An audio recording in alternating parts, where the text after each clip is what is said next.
Hello, good afternoon. I am Polly Buxton from Buxton Books, and welcome.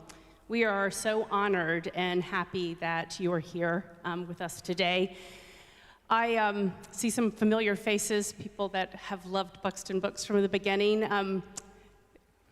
Hello, and thank you. Thank you for your support. Thank you that you're here, and thank you that you're here today for this conversation. It's one of the things that we talk about in the bookstore is the power of storytelling, the power of knowledge, the power of connecting and community, and the conversations that we have every single day in the store over books and over life, and whether they're one-on-one or they're in a group like this, they're powerful. And they make a difference in our personal lives, and they make a difference in our community. One of the things we say, first of all, is just showing up and being engaged, and you're here, so thank you.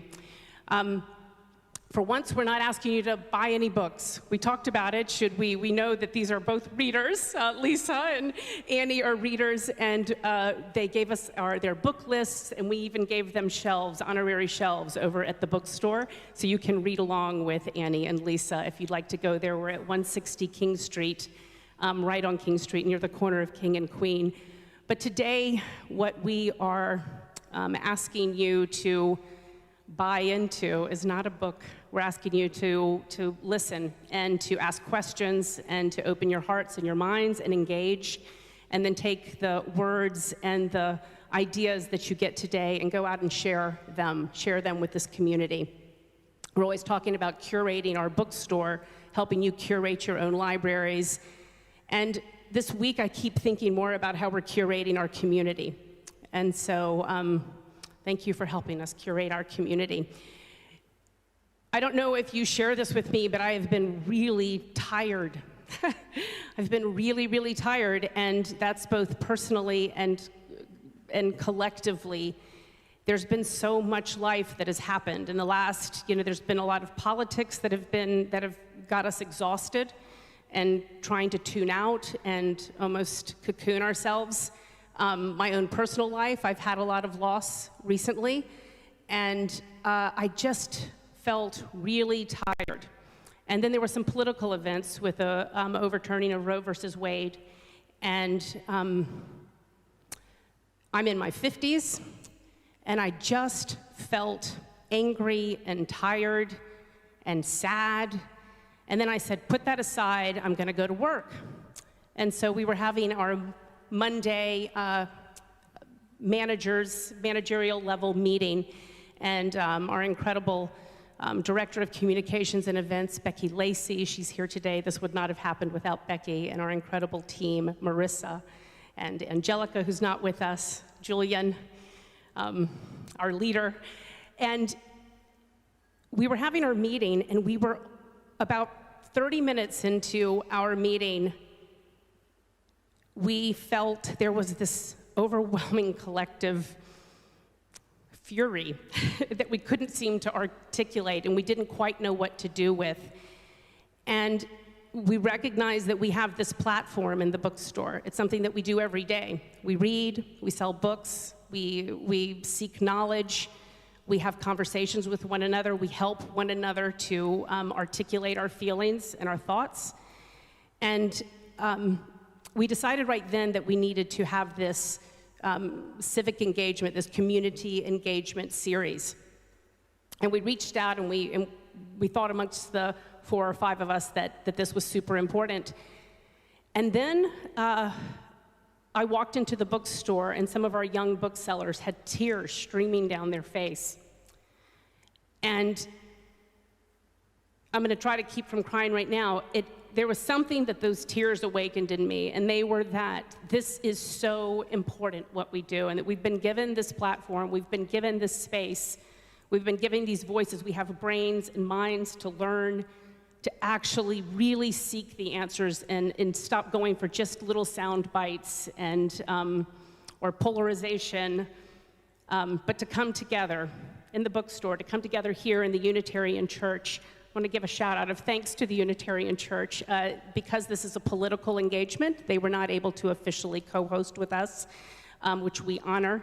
But this space is one that's very special, where we do other book and literary events that we co-host together. We have a very close relationship. Our offices are above their Sunday school room. I want to read, before I introduce our two candidates here, I want to read the mission statement of the Unitarian Church, because I think it's a mission statement for our community. We, the member congregations, affirm and promote the inherent worth and dignity of every person, justice, equity, and compassion in human relations, acceptance of one another, and encouragement to spiritual growth in our congregations and our community, a free and responsible search for truth and meaning, the right of conscience and the use of democratic process within our congregations and our society, community at large, the goal of world community with peace, liberty, and justice for all, and respect for the interdependent web of all existence of which we are a part. I think it's a lot of food for thought, and I believe that when we invited you to come today to have this conversation, it's a lot of these tenets that are so important, not only to the Unitarian Church, but to our community in Charleston, to the bookstore, and just as human beings on this planet. So thank you for being here, and thank you all for showing up today. Dr. Annie Andrews is an associate professor of pediatrics at the Medical University of South Carolina in Charleston and has been a pediatrician at MUSC since 2009. There, she also developed and directed the advocacy curriculum for the Department of Pediatrics. She's a gun violence prevention researcher and community advocate working to reduce the frequency of pediatric firearm injuries with a focus on secure storage, counseling, and gun safety education in the community. She is an active volunteer with Moms Demand Action, the largest grassroots gun violence prevention organization in the country. She serves on the Charleston County Medical Society School Health Committee, which advises the Charleston County School District on matters related to child health. She is an appointed member of the City Charleston Mayor's Health and Wellness Committee and a member of the Fall Low Country cohort of Furman University Riley Institute's Diversity Leaders Initiative. She's married to Dr. Charlie Andrews, a neurological critical care doctor at the Medical University of South Carolina. They have 3 children, Gracie, Henry, and Evelyn, and they reside in Mount Pleasant. Wow. About Lisa Ellis. Born and raised in South Carolina, Lisa Ellis has focused her professional impact on empowering students, teachers, and families. Through her career in education, she developed innovative ways to engage and to improve the public education experience for South Carolinians over 20 years. She is also the founder and a board member of South Carolina for Ed, an organization of South Carolina teachers advocating on behalf of students and themselves to put the best teachers in every classroom in the state. Lisa has been recognized for her excellence in teaching and educational professions. She has earned the accolades of Honor Student Teacher of Excellence, Student Council Advisor of the Year, Staff of the Month, Columbia Business League Phenom, and more. She is also a proud, is it Sarah? Is that how you say it? Sarah member, and member of the Junior League of South Carolina. These two incredible humans have a lot of knowledge and passion. They're very courageous. We had a little bit of pushback about even hosting something like this. Our friends at City Paper, Andy Brack, jumped on board very quickly to help us get the word out and encourage us to have this, these series of conversations. But we got some other pushback from other people asking us if we really wanted to go there at the risk of alienating people. And I wouldn't say that I personally am an extremely brave person. I kind of keep to myself. I'm nervous right now just speaking in front of this group. But I will say that booksellers are pretty brave people. And these 2 women, you are courageous, you are brave, and I am so honored that you are here today and that you are willing to put yourself out there and to run for our community and for our children. So thank you, thank you, thank you. We're going to start by asking you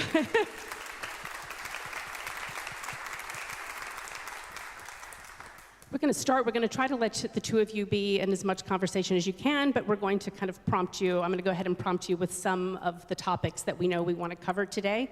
And then there will be a moment for some questions and answers from the audience. And then once we wrap up, you can also stay and continue the conversation. Sign up, get more information, get a yard sign. You can do all kinds of things. But would you take a few minutes? Lisa, will you tell us why you are running?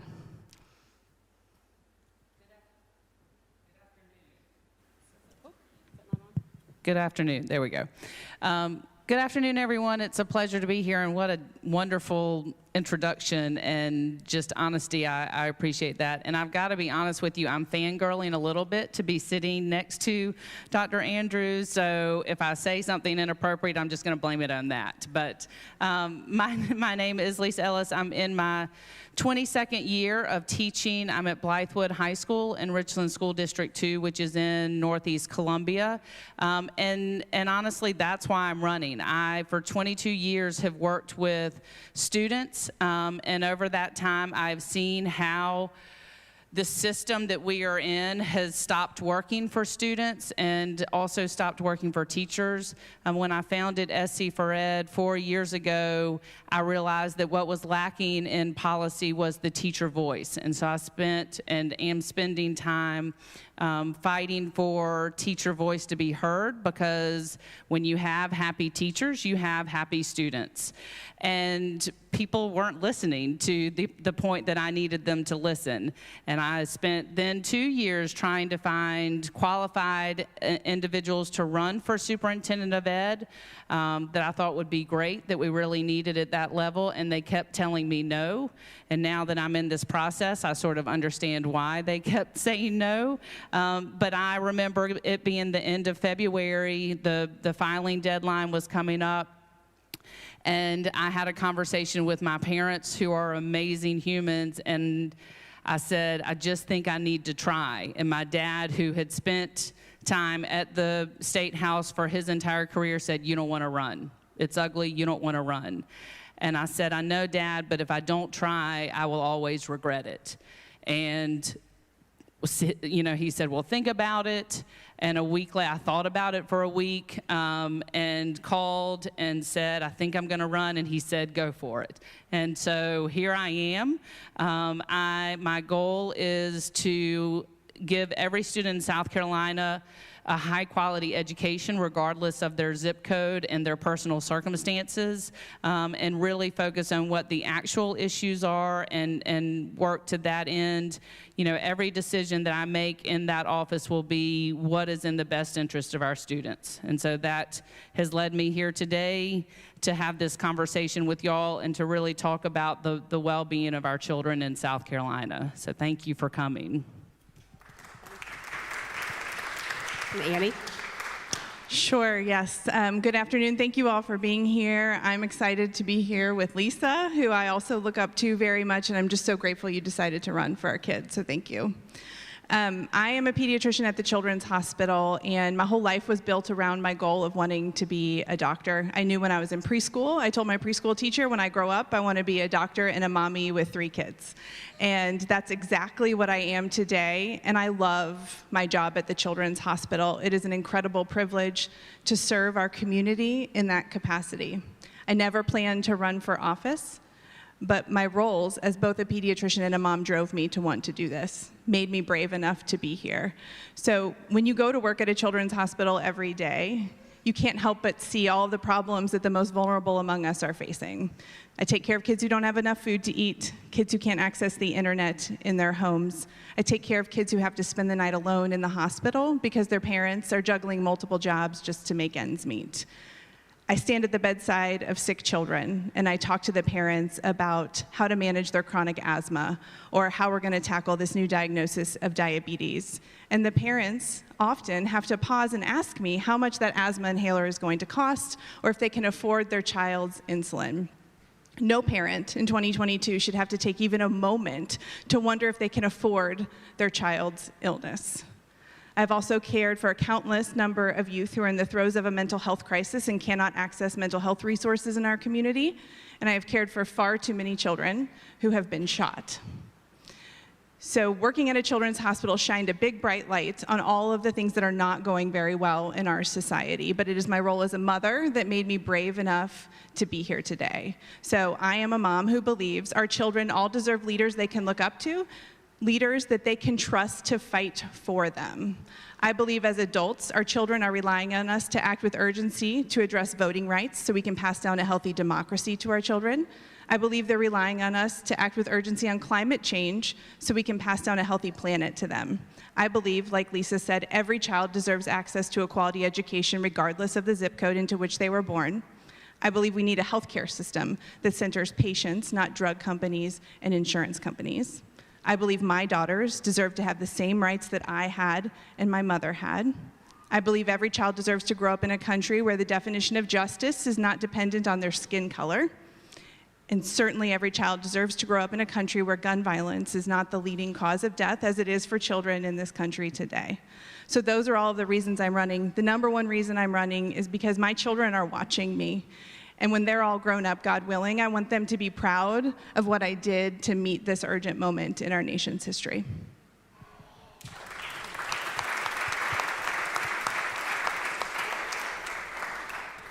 There's a lot in those two statements. So that's one of the first topics that we wanted to talk about was specifically children's health care, which I would love you, Lisa, to also weigh in on. But Annie, tell us, Dr. Andrews, tell us what is some of your platform, your ideas that are the most essential, the things that are most critical about children's health care right now? Starting with a value statement that I think that most of us can agree that children do deserve access to quality health care. And in South Carolina right now, not all children have access to the same level of quality health care. So many children in this state live in healthcare deserts where they have an asthma attack in their classroom. The school nurse has to call a helicopter to fly them to a hospital because our rural hospitals are shutting down. We need real investment in our healthcare system in this state. We need to address the rising cost of prescription drugs, namely insulin and others. This is not a federal issue that I can affect in Congress, but we absolutely need to expand Medicaid. We have too many children who are underinsured or uninsured, and people need to understand that when uninsured folks show up in the emergency department, that care ultimately gets paid for. Some of it gets absorbed by the hospital system.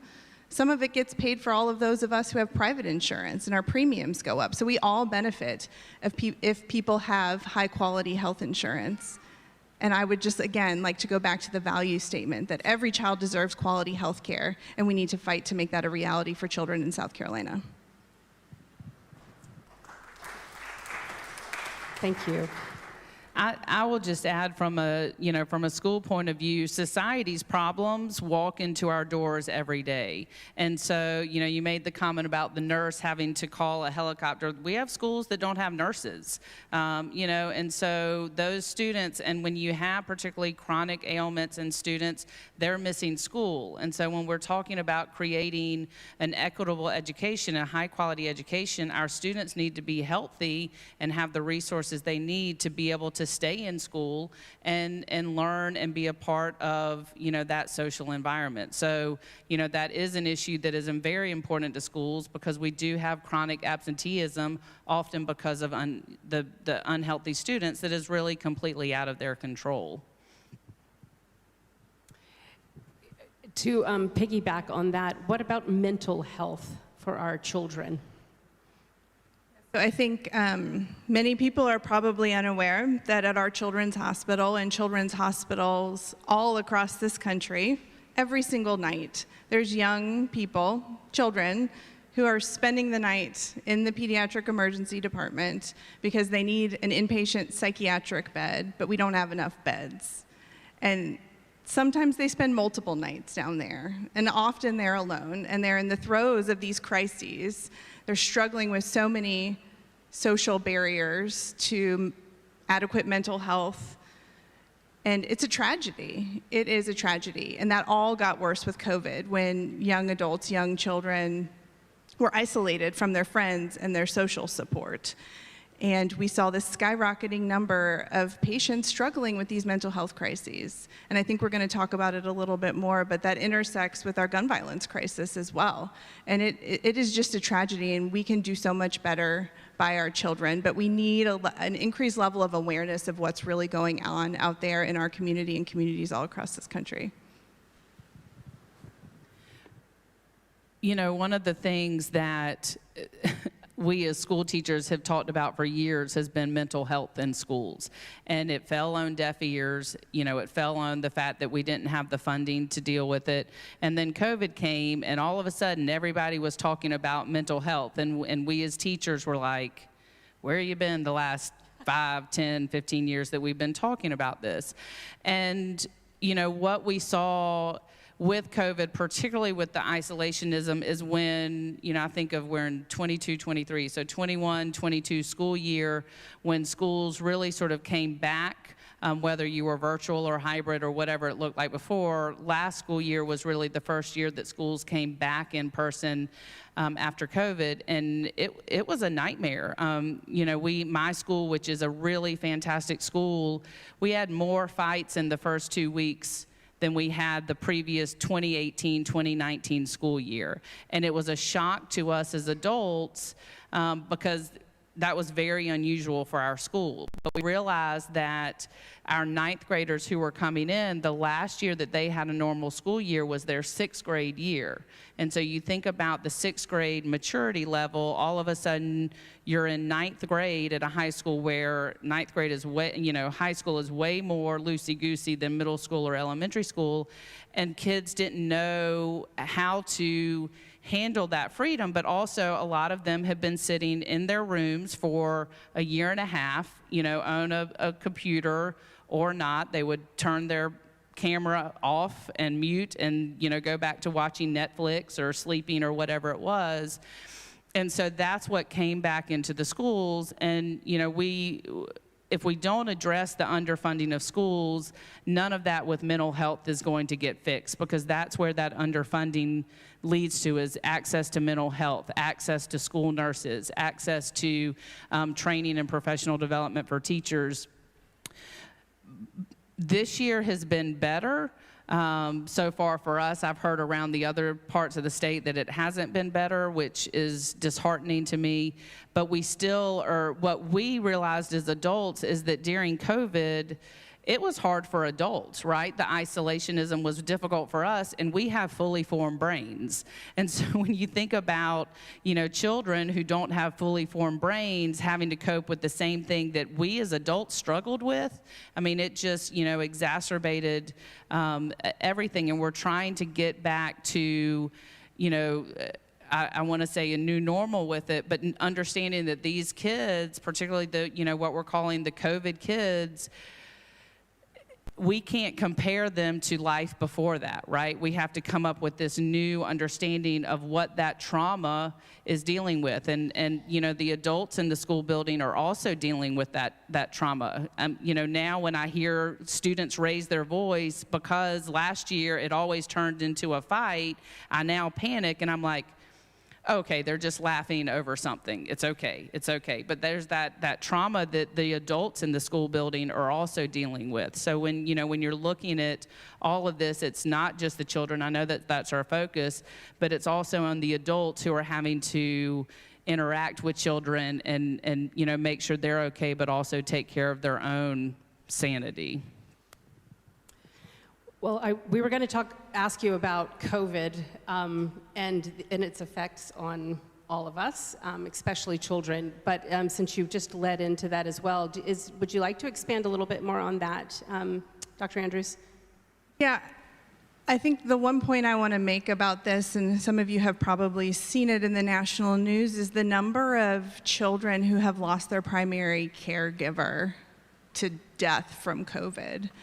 And you know, I wasn't a candidate, of course, when COVID began, and as it evolved and we saw politics injected into this public health response, to this public health crisis that the whole world was facing, it was very challenging as a healthcare provider, because I was at the bedside of children. I remember this sweet little boy I was caring for who had very complex medical needs, and his dad was at the bedside every day, and every day we'd talk about the child's mother who was hospitalized for COVID down the street.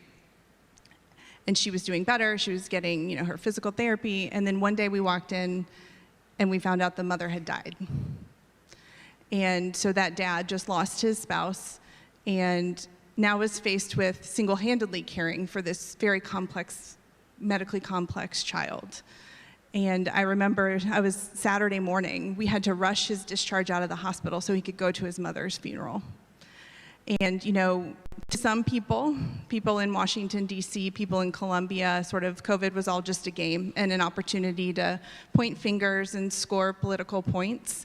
And it was heartbreaking and continues to be heartbreaking as a healthcare provider. And I think the effects of that on children, just those children who have lost their primary caregiver, that will be felt for decades and generations. And I continue to be very worried about that and very disappointed in elected officials who decided to inject politics into this public health crisis.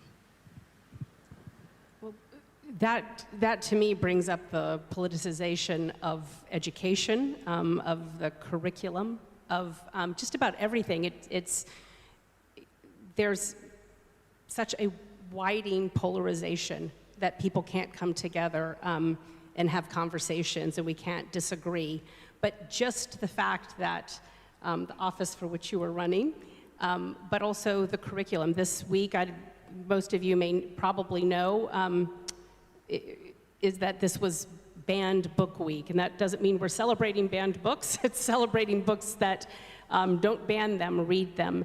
And it's a real issue. It's been an issue for a long time, but it's a growing issue. So this, whether it's COVID or whether it is running for office, or if it is, but the politics of this, can you talk a little bit about how you feel about, in your position on taking the politics out of that? I don't dislike the word politics because I believe it's about conversation, it's about and discourse, and that we can disagree respectfully. And politics work, that it works in our country. It's worked for a long time, but it feels very broken right now. And what about reaching across the aisle and it not being so polarized, Lisa? I think we have to have very honest conversations. When you think about, or when you look at what is going on across the nation, in particular in South Carolina, there's really a push for this dismantlement of public education. And we saw this really, start through COVID. I remember, I see some of my delightful teacher friends in the audience, and I remember March of 2020, when the school building shut down, the school building shut down, and parents had to help their students learn in this new setting, and you saw all over social media, and you saw your friends saying, oh my gosh, I don't know how you teach. My one child is driving me crazy, or my 3 children, how do you handle 15 or 20 or 25?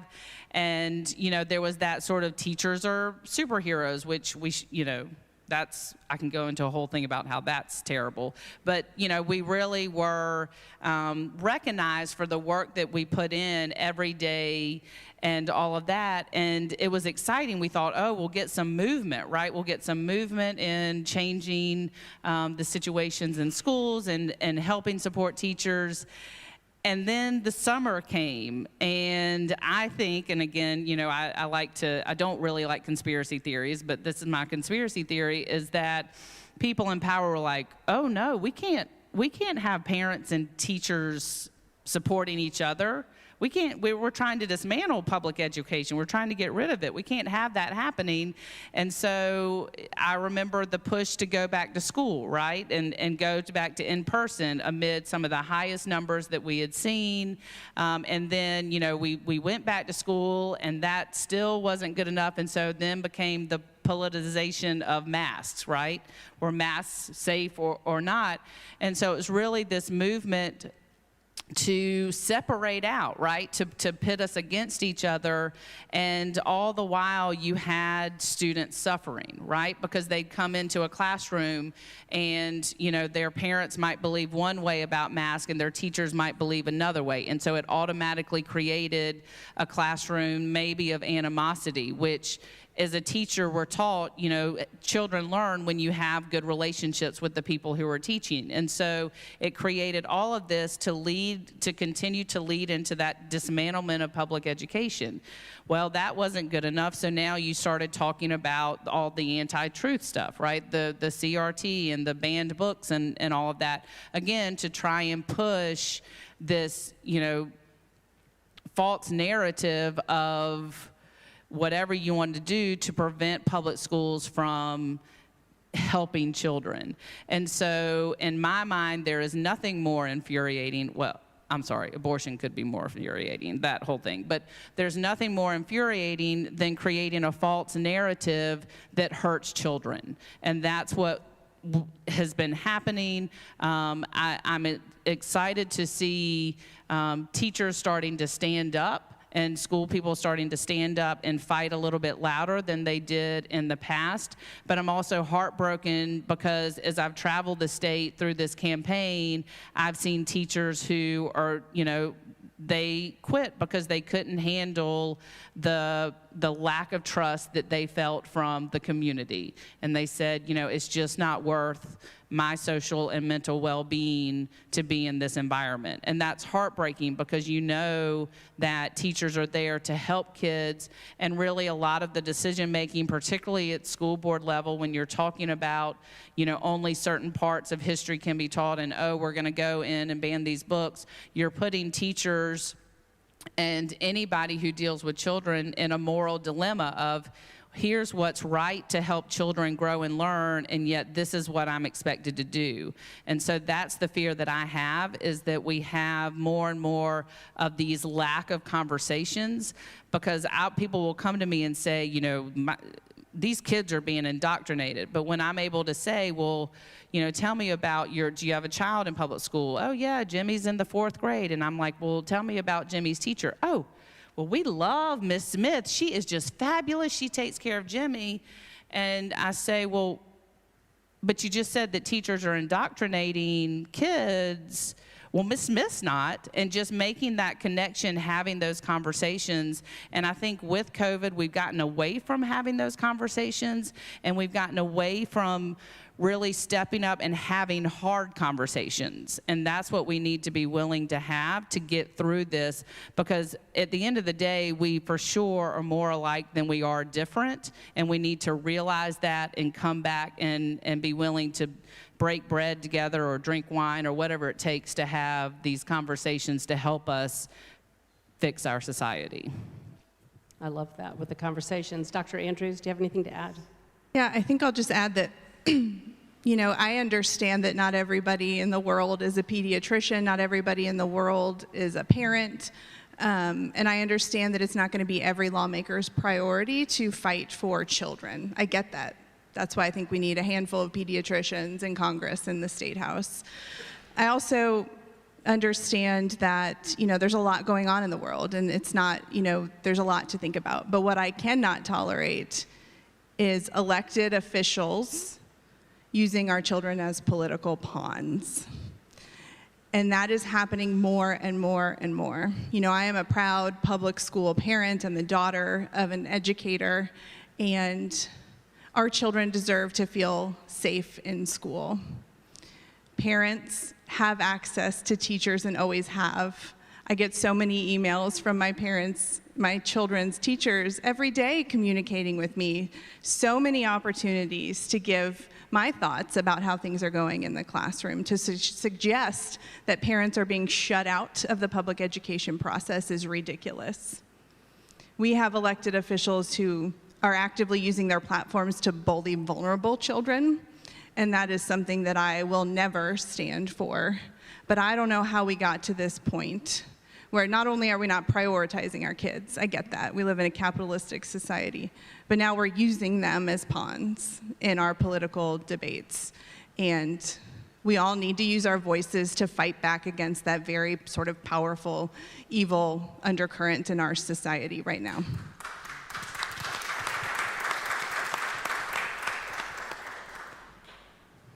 Wow. I think we're going to start asking for some questions from our guests here today who are here live with us. But before we get there, would you each tell us why you feel that you are particularly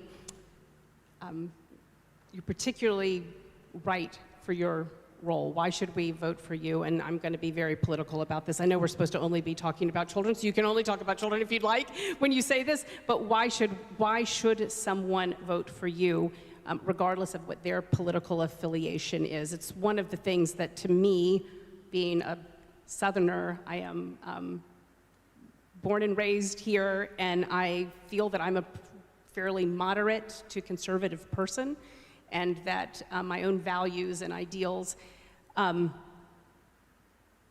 I don't like how those have been co-opted by certain political parties, and that I would like to know, like, why should someone vote for you? What do you have that is different than your? Well, I'm certainly not a politician. I will speak to education in just a minute, but we are living in South Carolina the definition of insanity. We continue to vote the same people into office, and yet we expect different results. That is the definition of insanity. And for and for 20 years we've done it. I had to look back to see when we had different people in office, and maybe I should just go and say different party, and I think about how and if my daily life has improved over this last 20 years. This is my 22nd year in education, and I can tell you, in terms of my career, absolutely not. It's gotten worse.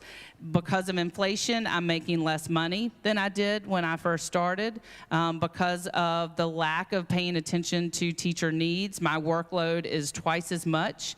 My planning time is less. And so when I look at it from that point of view, my life is not better. Through this campaign, I've traveled all over South Carolina. I have had one flat tire. I just got my tires aligned because our roads are not great. I'm concerned sometimes when I'm driving in areas because I lose cell reception, and therefore I lose access to my GPS. My dad still makes me carry a paper map, so I think I'll be okay. But these are concerns that I have, and so I think we need to think about, is our life better or worse than it was? And so we have to think that way, and we have to take emotion out of voting, and we have to think critically. Speaking specifically about education, we are at a crossroads. When I think about my opponent, you could not pick somebody any more polar opposite than me and my beliefs in terms of what public education is about. Public education is more than just a service. It is a pillar of our society. And if we want a South Carolina that is great and beautiful and people are educated and are able to make smart decisions, then public education is the way to do that. And that's what I think. I don't have my own children. I talk about the fact that my students are my kids. And so to that end, I've probably had, I don't know, I'm an English teacher, so math, but 22 years times 150 students, I don't know what that is, but that's a lot of kids, right? But I very much realize that in 40 years, I'm going to be in a nursing home, and I'm going to want the people taking care of me to be educated, to be willing to think critically through, and take care of me. And that's how we have to look at public education. So if you are somebody who believes in the sanctity of public education and that is a pillar of our society to make, to make South Carolina great, to give our students access to a high quality education, to have parents trust that when they send their students off to school, that they are sending them to a safe place, not just physically, but emotionally, academically, and mentally, then I'm the answer to that. If you think differently, then I'm not the answer to that, and maybe you want to move to Georgia or North Carolina and, go ahead and head out. So that's what I would say about me as a candidate. Thank you, Lisa. Dr. Andrews? So really two things. So I'm also not a politician. I'm not a career politician. I love my job as a pediatrician. I want to go back to that job. But I know that we need people to go up to Washington, D.C. to fight for our kids. So I'm stepping away from my job to do that. I will term limit myself. So that means when I'm in D.C., I will not be beholden to my party or anyone else. I will be beholden to the people who elected me to go to Washington, D.C. I will work across the aisle to solve problems because I'm not going to waste my time and step away from my family and the career that I love to go up there and play political games. The second thing is we are in desperate need of elected officials with honesty, decency, and integrity.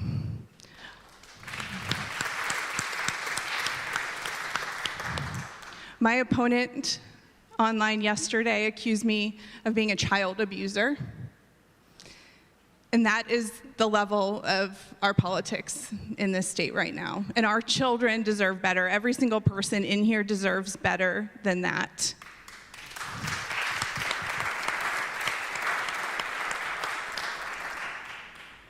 Yeah, that's beautifully said, and you both embody all of those qualities. And so we are so grateful that you are running, and that you are brave, and that you have those values. So thank you on behalf of children, but also on behalf of us grown-up big kids in old bodies.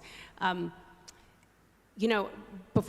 question that's in my head is that it involves reaching across the aisle. It involves the politicization of it, is that I believe that it comes from a good place. I think every parent loves their child. I think every adult, whether you have children or not, you want what is good for children. I mean, and almost that need to control. I'm going to control this environment, right? I'm going to control what they read. I'm going to control the bodies of other people. I believe that it actually comes from the desire of something good, a good intention that gets misdirected. I don't know and I don't even know exactly what that question is, but to me, it seems that's where we've lost our way, is that we really do have more in common when we're in the same room and in conversation. Our goal is the same, but what people are choosing to do, and there's just so many sound bites. I mean, I'm so sorry that you were, that ugliness was sent in your direction, but it's so clearly not true. So the opposite. So Can I speak to that? Please do. Yeah. I think that part of the problem is the sound bites, right?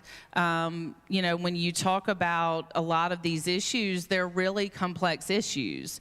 My wonderful, amazing campaign team rolls their eyes at me because they're like, you've got to get your answers down to 2 or 3 minutes. And I'm like, you cannot talk about school safety in 2 or 3 minutes. But I think that that's what we have allowed to happen, is that we have allowed for these news cycles, and I'm saying this as a former journalism teacher, having to teach this, but we talk about, you've got 3 minutes to tell your story, and that's impossible to do, right? When you're talking about school safety, that's much, much more complex than 3 minutes. When you talk about mental health and all of the things that come into play with that.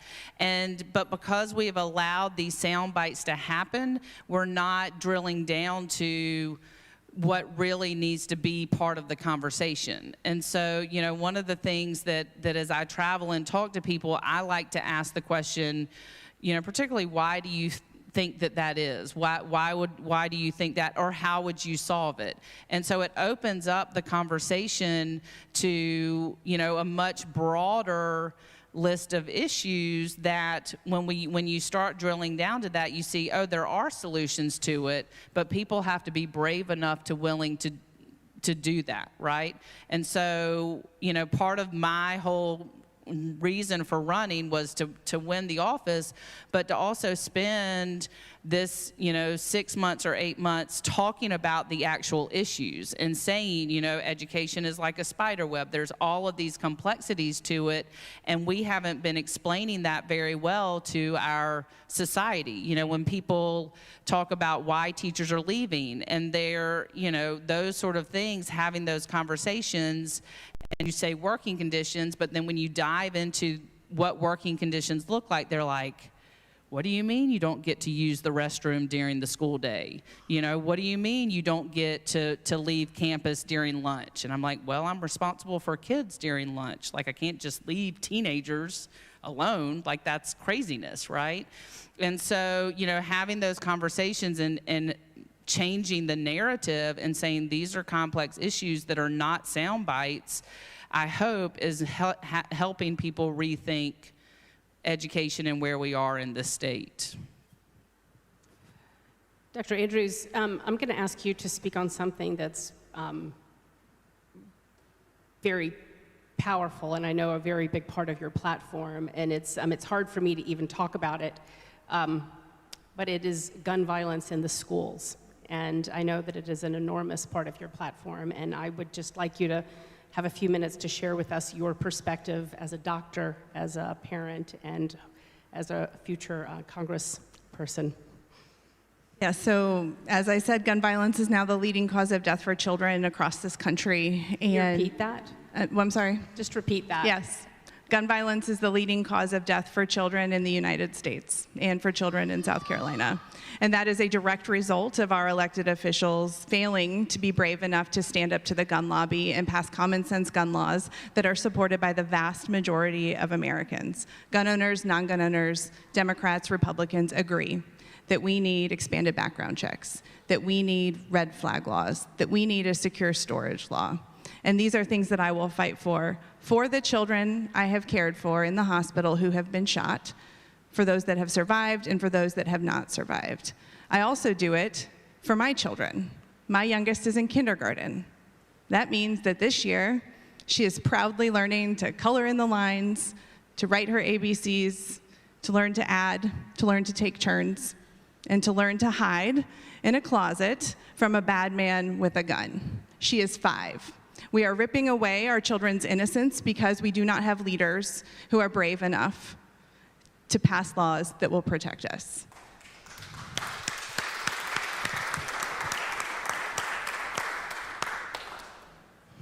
And I'm going to now take some questions from our attendees here. Yes, hi.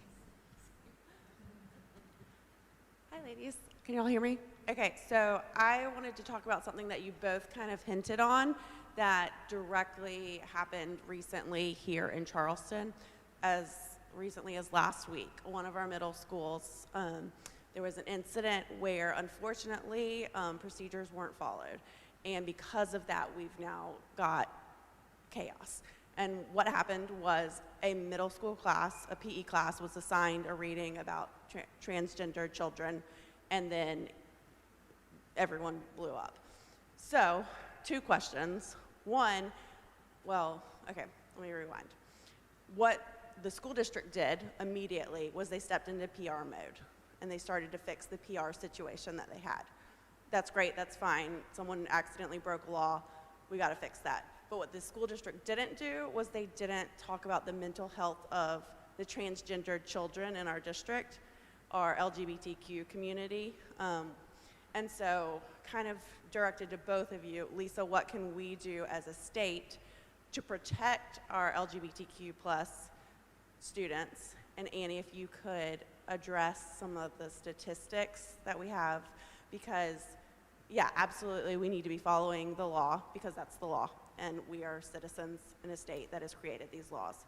But those laws have effects on everyone, and so how can we as a society do better to protect the students who are often used as the pawn, and what can we do together to do better for those kids?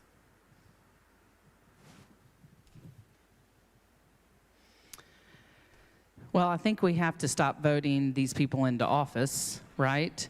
I think that we have to stop making poor laws that discriminate and hurt, and really don't have any positive bearing on situations. When last general session, when they were talking about the Save Women's Sports Act, and I've been really sort of in this sense of rage for about 4 years now, and it has, escalated in the last year. And I have the wonderful opportunity to work with high school students every day, and I get to interact with all of them. And I remember a student coming in when all of this was in the news, and a student coming in, and they knew that I'm a big advocate for education. I'm a big advocate for children and children discovering who they are and being proud of who they are and loving who they are, because the teenage years are really wonky with that. And the student said, "Miss Ellis, I just don't understand what the big deal is about why can't people just be who they are."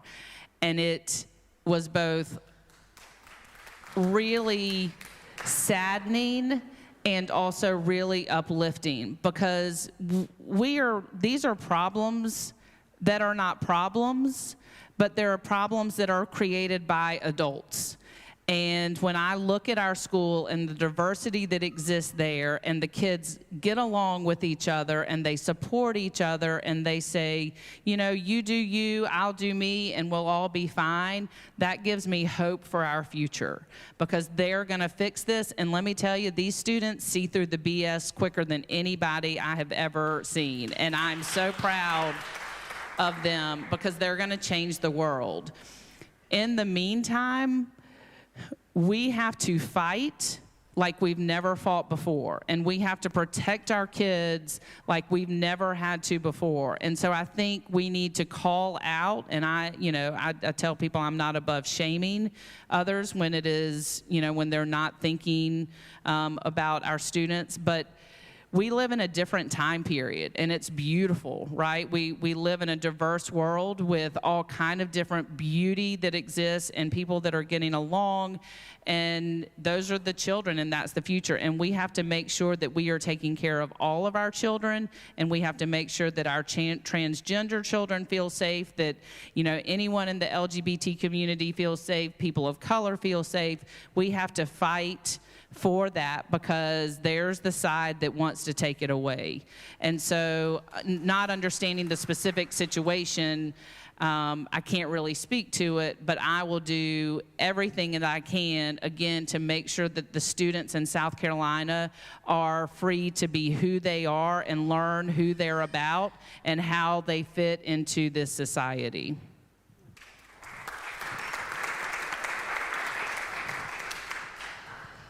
Very well said. And I will just say that we need to start from a place that recognizes the human dignity of every child. And it's really as simple as that.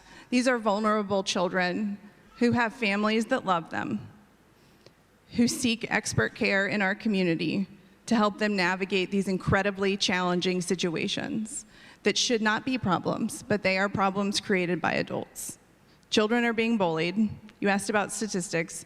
The statistics for mental health problems and suicide attempts in transgender youth are so high. And I know that from firsthand experience. Every pediatrician who works in a children's hospital, I guarantee, has cared for a transgender youth who has tried to kill themselves, because they are not accepted by the adults in their lives, and even worse, they are often bullied by people they should trust to fight for them. Wow. Thank you for that question. Is there another question here? Yes. Hi, I just thank you. I'd like to encourage you both in your sensing of this political moment. And I just wanted to comment that I think all of us have an impulse to reach across the aisle. But the people on the other side of the aisle right now, as both of you have pointed out, and as our Democratic candidate for governor really needs to understand, There's no reaching across to somebody who wants to destroy public education, who wants to turn it into a for-profit center. There's no reaching across the aisle for people who deny Medicaid spending and watch it go to other states for the last 10 years. There's nobody to compromise with. This is a time for calling people out and getting the right people in politics, as you said, Annie. Thank you both.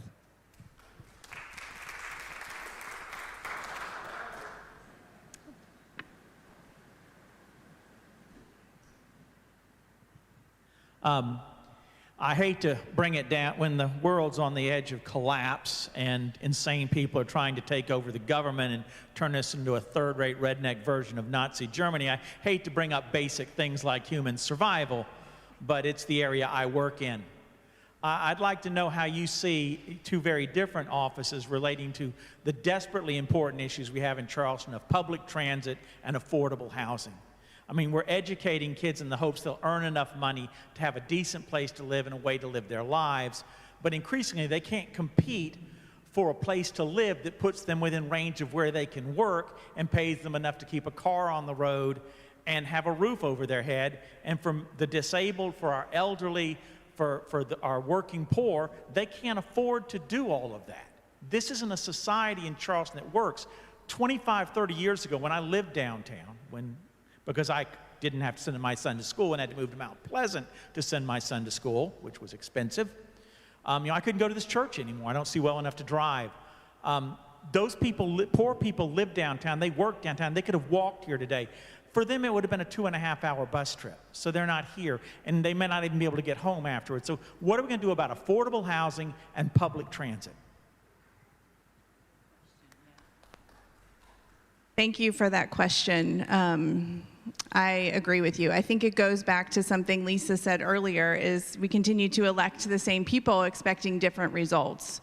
We need to elect people who are willing to actually solve these problems and to hear people out about these basic things that affect the quality of life of citizens all across the state of South Carolina. But frankly, we don't have leaders who are interested in addressing affordable housing or expanding our options for public transportation. And until we elect different people, I don't think